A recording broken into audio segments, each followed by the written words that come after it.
and much less graphic than the words that appear in this week's parsha.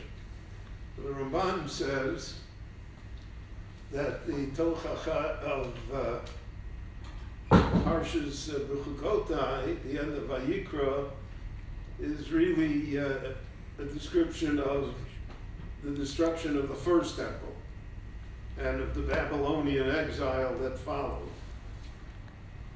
And that was a relatively short period of time. It's approximately 70 years. Therefore, it's shorter.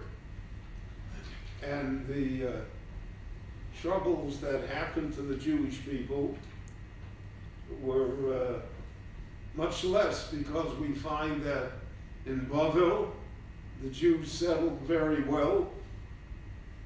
And we find that there were Jews that were raised to high office, Daniel, Nehemiah, others,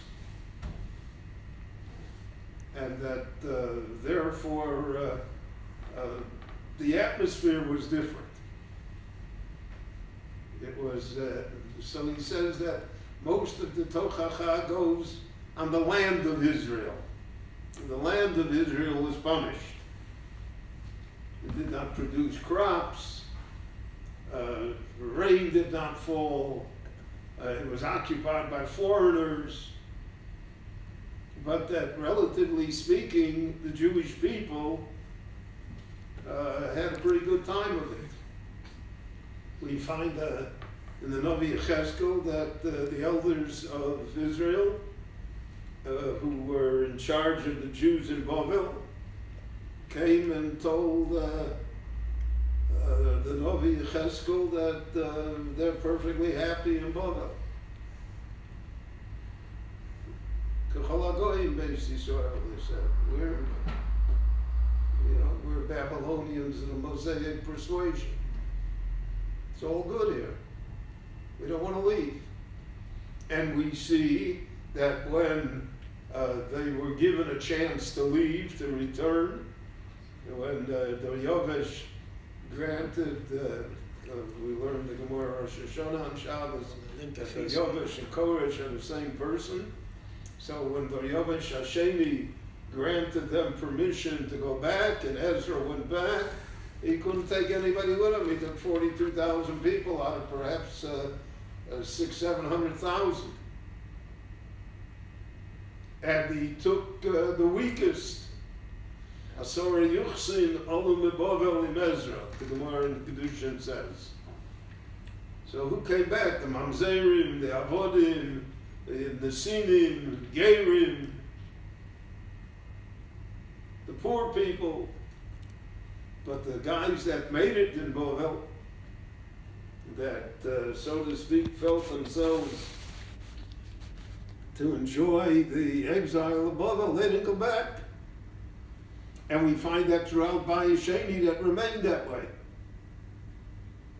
That a substantial portion of the Jewish people, many estimate it to be at least 40-45% of the Jewish people remained in Bavel. And the Gemara says that in Bayesheni they did not observe Shemitah min HaTorah. Tosfos points out the reason for it, because Ein Rov Yoshvei Aleha. The majority of the Jewish people were not present in Bayesheni in Eretz Israel. So they were not necessarily all in Bavel. There was an enormous community in Mitzrayim and Alexandria. There were communities all over the Near East and Yemen. But they didn't come back, because of the fact that the exile, so to speak, was bearable. And really, they were not persecuted unduly. So that was the short tochacha in Parshat Bechukotai. The second exile, second churban, the one that has had lasting effects upon us, was far different. Because then again, with the exception of Bavel, because the Christians and the Romans didn't rule there, but otherwise throughout the Roman Empire, the Jews were persecuted. It wasn't only that Eretz Israel was not productive, it was barren, it was a wasteland, and it was a wasteland for 1,700 years. I mean, it's impossible to imagine today with the bounty, Baruch Hashem, that we have here, that this was a country that produced nothing. No one could till its soil and make it productive. The Crusader kingdom collapsed here because they had no food. They had to bring all the food from Europe, and they didn't have refrigeration. You know, Rami Levy didn't open yet. They didn't know what to eat. Eventually that takes a toll. And the Ramban writes that when he came here in the 1200s, in 1267, the Ramban was here. So he said he never saw such desolation in his life. And we don't have to go back to 1267. Mark Twain, I mean, La'avdil, the Ramban and Mark Twain, but, well, we'll at least call him Samuel Clemens. He had a Jewish name. When he came here in 1898, he said he never saw such a desolate place in the world. He said, this is the Holy Land. Who wants it? 100 years later,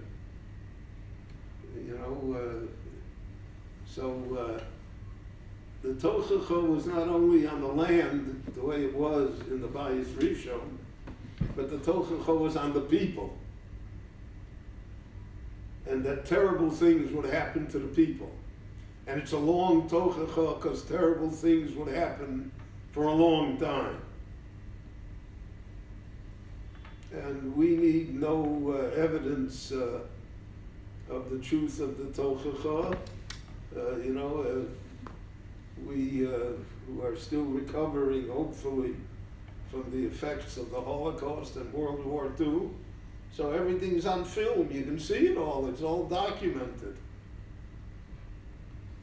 And the Torah says, "Vayisa mishuga memare einecha." From what you see will drive you crazy. So they're not talking only those that saw it then, but those that see it now. There still are people that can't look at it. Not because they experienced it, but they just can't look at it. So this Tochacha is long-lasting, covers many, many centuries, and it's wherever the Jews went, in North Africa by the Almohads, in Spain where they were expelled, in France where they were expelled, in England where they were expelled, in Germany where they were murdered throughout the Middle Ages, in Poland, in Eastern Europe, wherever the Jews went. So that's the nature of this Tochacha. And therefore it is a fearsome description. So the question will be why? Which is always a good question for which there is no answer. There's no answer that can answer it to human beings. Because we Kilo machshavosai machshavosechem velo darchechem drachoi. Heaven's judgment is beyond us. So for us to try and give logical human justification to what has occurred to us is really futile, and it's very counterproductive in my opinion. And there are people that always have an answer. They can't live with a question. In Yiddish, there was a phrase that people said, "Von Akashe stark minute." Nobody ever died because of a question. Didn't have an answer. You don't have an answer. But the thrust of trying to get an answer oftentimes drives us to say foolish things. That many times it's worse than just leaving it unanswered. So the Tochacha generally, and really we could say the events of World War II particularly, remain a question. No one has ever answered them. And those that attempt to give answers to it really do the Jewish people a disservice, in my opinion. There's a famous piece in the Malbim, in the Parsha of Vayelech. It says, "Vayiki sikrena lahem ro'os rabos v'tzoros." That it will be, Moshe says again, prophecy. And at the end, in the exile, terrible things will happen to them. Tzoros, rabos v'ros. The Omru, so they will say, Ki ein Eloha b'kirbi mitzvuni oros oile. The Jewish people will say, because God was not in my midst. So that's why all of these troubles happened. So the Malbim says there are two interpretations to God was not in my midst. One interpretation is because we were not religious enough, we were not observant enough, we were not a godly people. And therefore we had no special protection from heaven for the natural enmity and violence of the world against us. But he says there's a second interpretation, that God was not with me, is that we felt there was no God. There is no God. And therefore, that's why all of these things happen to us.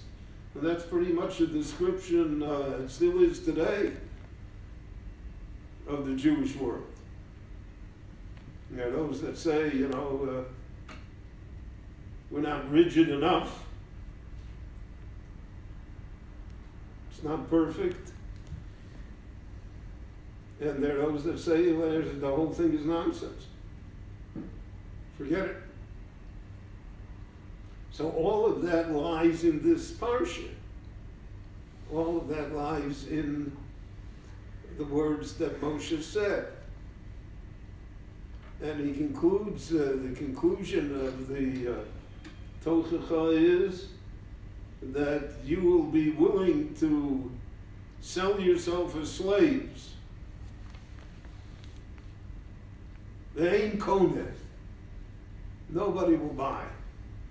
So Rashi says there, because they all want to kill you, they don't want to. So the Jews of Eastern Europe were of no value to anybody in the world.